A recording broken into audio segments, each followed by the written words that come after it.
So, Mr. Slattery, thank you for being on Oldtime Central. Absolutely. It's an honor to have you. Oh, jeez. So I don't know the story. How did you get into playing Oldtime? I grew up in Ithaca, New York, so I heard the string bands that lived there. And I went to I mostly heard them because they gigged around town, and also because I started going, when I was in high school, the tickets to go to Grassroots Festival were really cheap for high school students. So I started going like pretty consistently for the last few years of high school. And between that and gigs around town, I feel like I just heard a lot of it.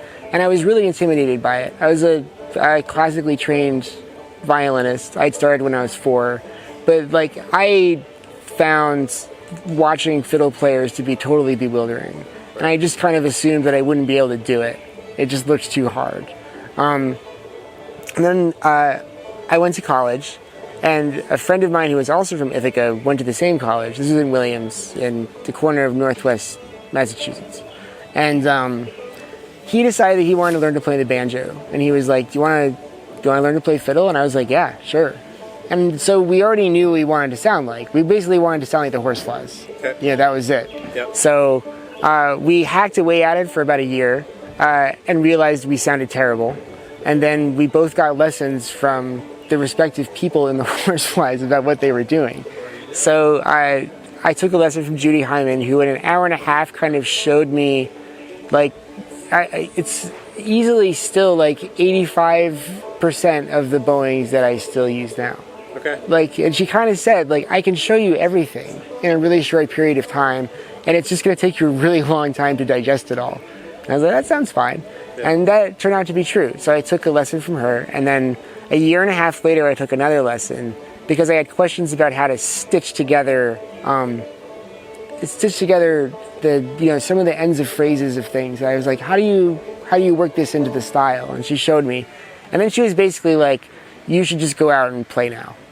You know, she didn't say I never want to see you again, but that was, the gist of it was like, you have enough now. Like, right. You go out and you do your thing. And that's what I did. And what was the essence of that first lesson? Like, what happened there? So the essence can be boiled down into probably the first 5 minutes of the lesson, where she said, show me how you do a shuffle. Like, if you're going to start a tune and you want the band to know how fast you want to go and all of that, show me what you do.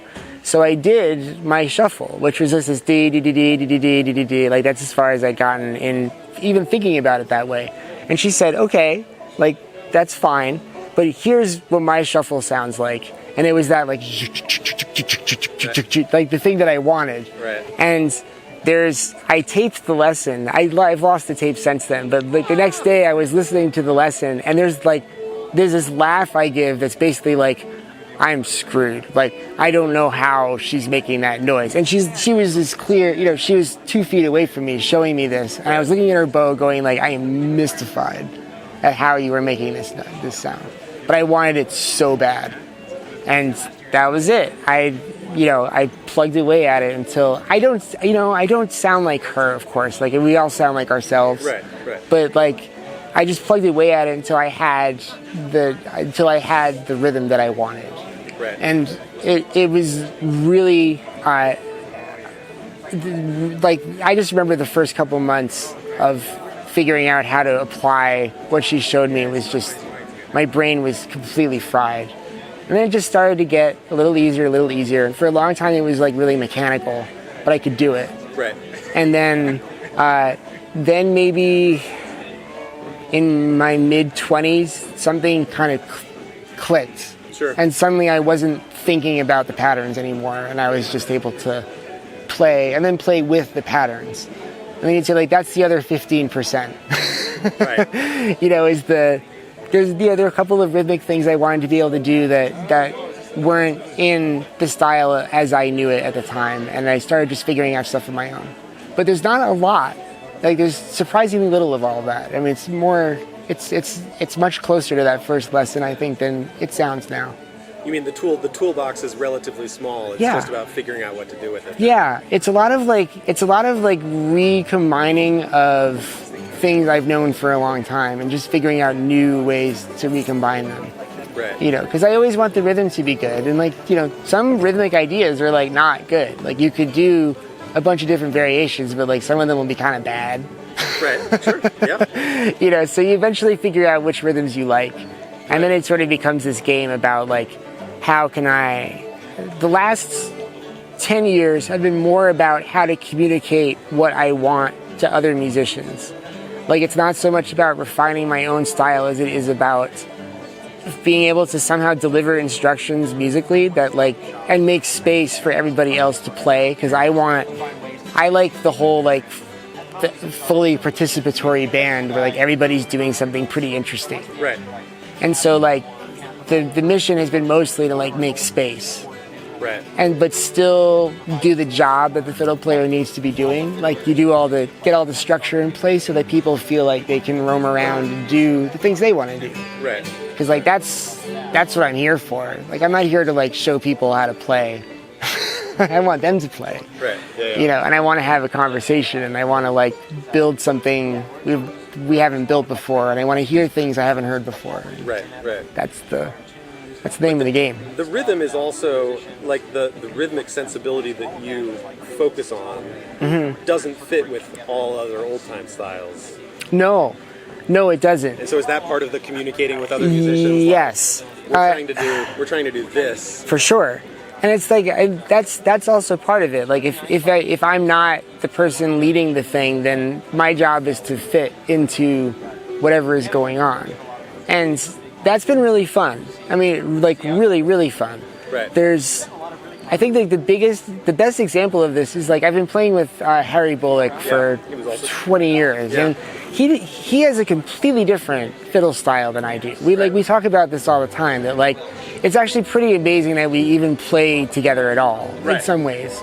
But like learning, I love his playing, and I love it because it's so different from mine. Right. And I chased him around when we were both living in New York. I was like, I want to play with that guy, and I wanted to play with him because I didn't understand what he was doing, and I wanted to know. So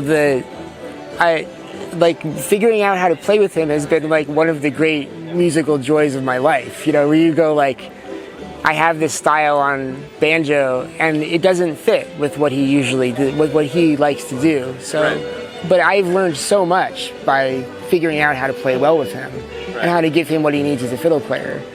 It's been super cool, and I feel like it's always good. Like the more flexible you can be, you know, the more your ears open, you know, the more attuned you are to what everybody else is doing, like the better the music's going to be, period. Right. And like that is all I care about. Right. Like it's. I mean, we spend a lot of time focusing on how to play better, and maybe not as much time as would be good just spending learning how to listen better. Yeah. I mean, it feels that way though. I don't know how you practice that besides playing with people. You know. Right. Like, what do you do when you're by yourself? That's true. You know, besides listening to records or things like which I do a lot of. Right. But yeah, no, I mean, like I feel like it's gonna sound like I'm like a mathematician. I keep talking in terms of percentages, but if someone were to say like how much of it is listening, that number gets higher every year. Right. You know, it's every passing year. I'm like, I think I would have said, well, maybe it's half and half in my 20s, and now I'm like, I don't know, 80%. Right. You know, listening to others, yes, focusing on yourself. Yeah, exactly. Right. That's cool.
nice one, man. Isn't it great? Yeah. Love it. That's cool. So you just got done teaching at Augusta for Yes. the first time. Right. Tell me about that. So I think that there are a lot of people that go to camps, and that's how they get into the music. And I just didn't do any of that. Like it was. I feel like I was just ignorant for like so long. You know, I grew up where I grew up, but I went to college where I went to college, and it didn't occur to me that there was like any kind of apparatus for any of this stuff. Like I was just a moron. And then meanwhile, like I keep hearing about all these camps, you know, that people go to. You know, they're like near where I grew up. You know, in the Northeast, there's Ashokan. There's all those things around Boston. I didn't go to any of those. And I know, it's stupid. Like it wasn't. There's no good reason for it. If I had known they existed, I would have gone. But I didn't even think to Google things. You know, like maybe there's a fiddle camp. It never occurred to me. Anyway, so then, like, you know, by the time I knew about the camps, I didn't have time to go to them. You know, like I've always had a job, or I went to grad school, or other things that just made it, the idea of taking like your whole summer off, which sounds amazing. Like it's never been in the cards for whatever reason or another. And I kept hearing about how fun they are though. And like so many people I know have had so many formative experiences there. So last year, I got asked to teach at Augusta, in part based on like the coordinator there, who's Joseph DeJarnitz, Joe Bass. Yeah. We've been friends for a long time, and Joe had a lot of ideas about like how he wanted Augusta to be able to address like our current reckoning with the past of the music. Yeah. You know, the history. Oldtime is an amazing gateway. For me, I mean, I'm a journalist when I'm not playing music, and playing music has been a really great way for me to be a better journalist because I'm much better at talking about racial things. It's so sort of permeated in the history of the music, and as you play the fiddle and you play the banjo and you learn more about where it all came from, it's unavoidable. It comes up all the time. Yeah. You know, even in like passing jokes that people make when they see you holding a banjo, which is this symbol to so many people of like a very kind of like gnarly aspect of American history is all encoded in this instrument. Right. And when you walk around with it, like you have to know it, or you end up like, you know, stepping in metaphorical dog poop all day. Like you have to know something. Right. You know. So, you know, in part because of, I feel like that the situation in the scene is mirroring the larger societal conversation. You know, we're at this moment of reckoning, and Joe wanted to be a part of that, and we've been talking about this kind of stuff for years. And I think for a while I was just kind of like a sounding board for him. You know, I was just a friend who he could talk to about it. And then, yeah, he just kind of out of the blue asked if I wanted to teach there, and I was like, sure. And, you know, part of it was that like we knew that this is the climate that we're in, and as a teacher I had to be ready to talk about it. And I think that was part of the reason that he asked me. And I think the other part of it is because I'm such a rhythm person, you know, the sort of incorporation of African and African American rhythms into my banjo playing has always been something that I want to do. Right. You know, when I was starting to play the banjo, it was all about, instead of, I mean, I did do a little bit of the, you know, I'm gonna get my like Kentucky banjo players and my North Carolina banjo players, and I'm gonna like learn how they play a little bit and see what I can get of that. But I also spent like a lot of time like figuring out like James Brown songs and P-Funk songs and Fela Kuti songs and Thomas Mafumo songs and all of these, because I wanted all these different rhythms. I wanted to know how to play them. And, so that's, when I went to Augusta, like I've taught beginning banjo, so obviously we didn't get super into like all of that. It was like, well, I want to teach you to play the banjo, Right. you know, like a regular person. But the other sort of part of it that I wasn't quite prepared for was how much people kind of wanted to know about that part of it, about sort of making, like, I feel like the West African rhythms are implicit in old-time music. Like, if you think about the fiddle patterns and what they're doing and why we like them, like, it's partially because they're based on polyrhythms. Like, there's one pattern in particular where it's like the bow is doing, but then the way that you pulse it gives you, and it's doing both at the same time. You're like, this is polyrhythmic music, period. Right. You know, and I think that, like, the way that what was cool about it is that, like, I'm not actually like I don't feel like I'm a very political person. You know, I have this like 5-year-old Sunday school mentality about how everyone should be nice to each other and everyone should be treated fairly and we should look out for people who have less than us and all of that kind of stuff. That's kind of the extent of it. But the way that I feel like that all of this conversation that we're having manifested itself was about, like, bringing out these rhythms more and figuring out ways to like pay respects to the entire history of the music and the way that we play. And that is a connection that I hadn't made really until like 2 weeks ago, you know, where it was that, you know, that the music is the way. You know, we don't have to have some, you know, talking about it is great. Right. Having conversations about it is a really good idea.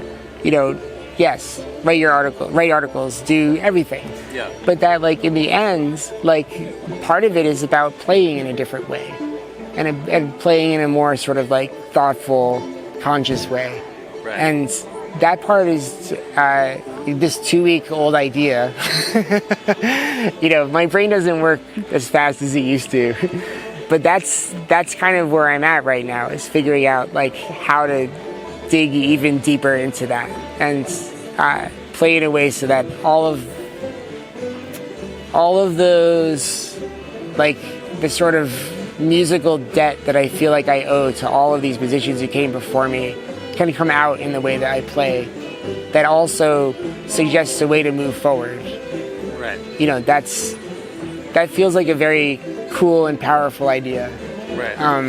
That I'm at the very edge of figuring out what to do with. But it feels like a very cool musical project for, like, the next 20 years. Right.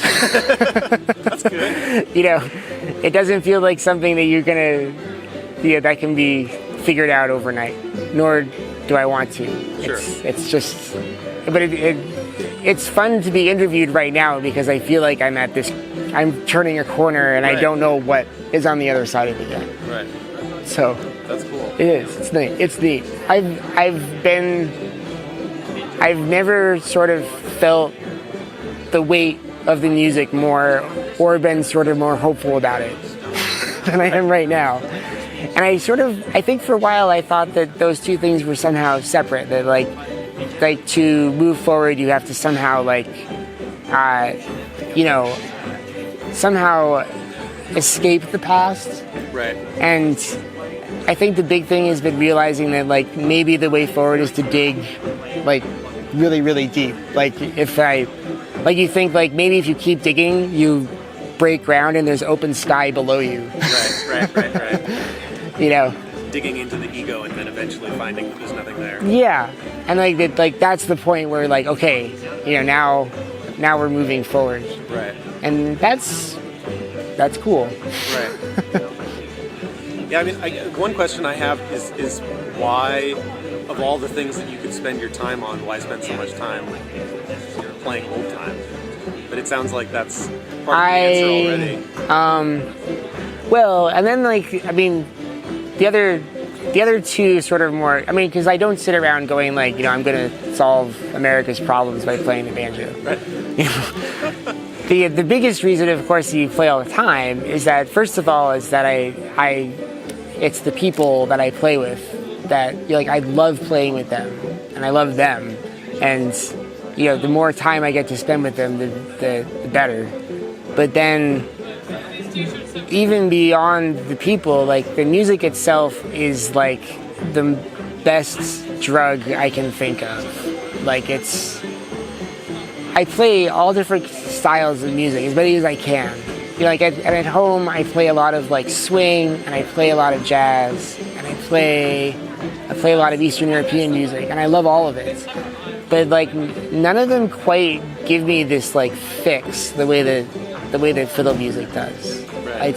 It's there's like some button in my brain that's getting pressed like over and over and over and over and over again when I play, and it's like the best feeling, and it's very, very hard to describe. But it's like like Rachel Eddy said it at one point where she describes it as like chicken skin or something. It's just like but that's exactly what's going on, and it's once you can play it a way that gets you there, like I'm hooked, and I'll be hooked. If this were a drug, it would be a really serious problem. It would be there would be like rehab centers for this kind of thing. Fortunately, the side effects are minimal. Yeah, and fortunately, like the more sober I am, the better it is. Cool. Like the more clear-headed I am, the better the shot. Should we play some tunes then? Yes, absolutely. Excellent.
Something like that.